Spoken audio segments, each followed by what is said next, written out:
I should not have mocked his beliefs. I apologize for that. I should have stuck up for him with Bobby Lee, and I definitely should have had his back more like a friend. There's a lot of things I would have done differently, but here we are. If you end up enjoying this video, please consider subscribing. We're so close to 500,000. Thank you. So yesterday I made a video about George Janko talking about Logan Paul, all the mean stuff that Logan Paul allegedly did to him behind the scenes. And in case you guys haven't seen that video, it's going to be shown at the end of this video. But just to summarize everything, George had Mike on his new podcast that he launched about a year ago and had a lot of claims about Logan Paul being mean and just not a good person. And Logan Paul did end up responding. Let's see Logan Paul's response. And don't get it twisted, I do still think that Logan Paul is a shitty person. Let's not forget Crypto Sue. And let's not forget about the other crypto shit he's done, okay? He scammed his fans. I had to start my own show because we're not making money on the show and I'm getting pushed out of it.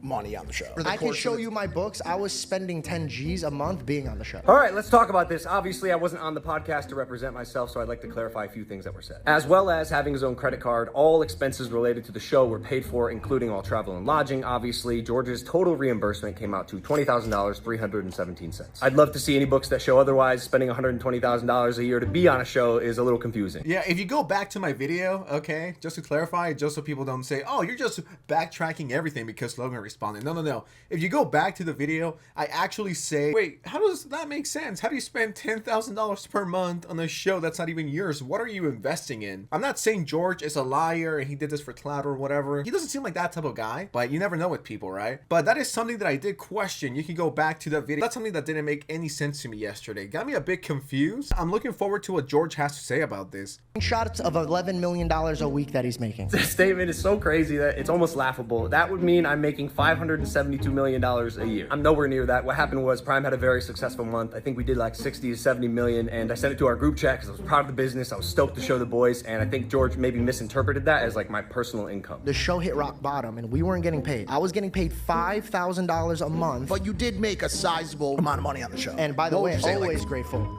I was always grateful. Like that? Yeah, I don't like to talk about money. I know he doesn't want to talk money. I know he believes it out, but George made $317,000 in the 15 months that he got paid for on Impulsive. The work requirements consisted of about 3 days a month, 3 hours each day, traveling the world, networking, and meeting some of the coolest people ever. It comes out to about $2,300 per hour, and he also had 10% equity of the entire show. Right now, it's not looking too good for George. I mean, Logan is bringing the receipts. I could be a Logan Paul hater, but you can't deny the facts, right? Once again, there's always two sides to a story. And in this situation, I guess George is going to have to respond to these claims. So I'm sure we'll get his point of view and if he could bring any more receipts. As far as I know, George never scammed anyone with crypto or with NFTs or with that weird Sue game where you could pay and then you get a random ass animal. Crypto Sue, that's what I was trying to remember. Can we please take a second to acknowledge the schedule? You work 3 days per month, 3 hours each day, and you get to travel the world. Logan, can I work for you? I'm gonna be like the guy who was begging Logan Paul for a job right now. Logan Paul, please hire me. I take back everything I've ever said about you. Just trying to talk about trying to get a job. Like I want to do media. I've been trying to get. What are you good at? I was 70 dances. I did like What's that. your TikTok I did that video. You know, like going like that. Yeah, you know. Oh, so you really got what it takes. I don't. Then why would I need a give you a mentor. job? Where do I sign up? Do you need a co-host? Do you need a Line X co-host? Diversity? You know where to find me, Logan Paul, Twitter or Instagram. This schedule is living on recruit difficulty. We're gonna have to wait till George responds and clears this up. Maybe Logan's line, maybe George's line. But right now, Logan Paul's bringing up receipts. Not you, not Caleb, not Kevin, not Dylan. Nobody called me when I got fired. George did not get fired. He quit. I'll touch on that in a second. But after he quit, I called him frequently. I reached out. I wanted to reconcile the friendship. I invited him to my birthday party and WrestleMania and even my ranch a few weeks later. He chose not to come. He also unfollowed all the people he mentioned on Instagram, which is maybe why they didn't call him. I don't know. I can't speak for them, but he still does not follow them to this. I mean, that could be because he was just sad. Well, not sad, but upset about putting myself in his shoes. If everyone saw what happened with Bobby Lee go down and I walked out and all this other stuff, and people that I consider my friends never called me, texted or checked up on me, people that I thought were my friends, by the way, I would have been like, fuck all of you, blocked. Well, not blocked, but I would have unfollowed them, and in my opinion, they will be dead to me. Now, getting into the text messages, Logan says, you coming to WrestleMania? Not true and no.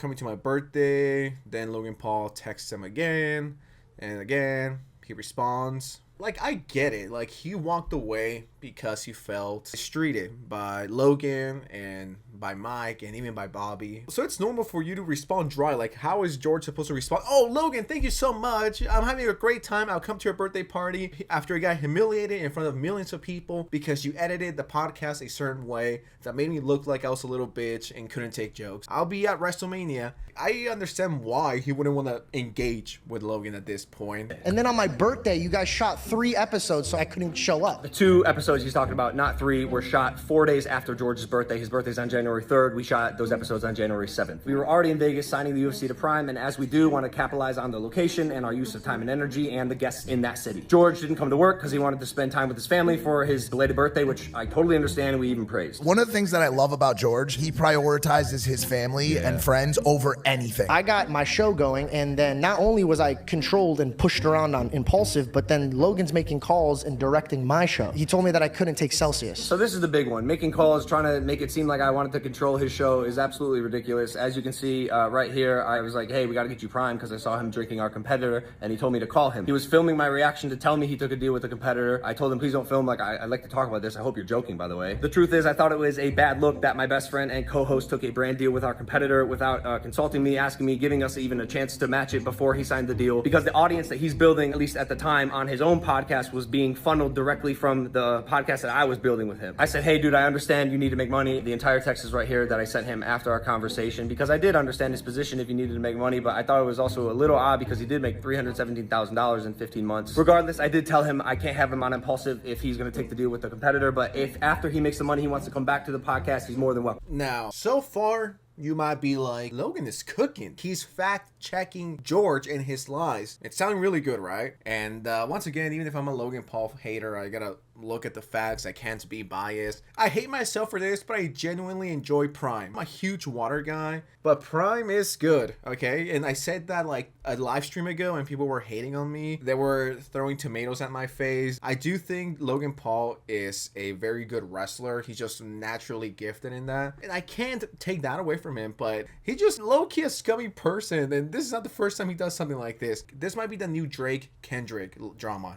And I'm here for it. Logan Paul, if you're watching, can you please send me some? I'm sorry for being a hater. There's no room for you to grow. They won't let you grow. They will not let you grow. I thought saying that to Mike was a little crazy. He's grown a lot. He has 2.7 million subscribers since we met. He's a multimillionaire, a best-selling author. I tried as much as I could to help him get into those positions, and it's not entirely because of me. Mike is a phenom in his own right, and he capitalized on the platform that I gave him, which is awesome. Just like George is doing now, but if that's not growth, like what is? In fact, I think people forget, like, I praised George for starting a podcast like a lot. Georgie started his own podcast. I think it's a great idea. I always love when my co-hosts venture out and do their own things. Congratulations. It's awesome, guys. Check out his podcast. And also saying they won't let you grow was a little hurtful because I thought at least I helped Mike do some of the things that he did, and I even encouraged him to start his own podcast. I think you should take a page out of Georgie's book and start a show of your own. There's no greater feeling than watching people you love succeed. I tried to give people around me a platform, and if they capitalize on it, fantastic. Mike and George did. And George will even tell you this off camera. I encouraged him to pursue media and comedy since 2015. I really believe in the kid, and I still do. There's a lot more. I'm not going to get into it, but this isn't to say, by the way, that I didn't fuck up along the way. I did. I should not have mocked his beliefs. I apologize for that. I should have stuck up for him with Bobby Lee, and I definitely should have had his back more like a friend. There's a lot of things I would have done differently, but here we are.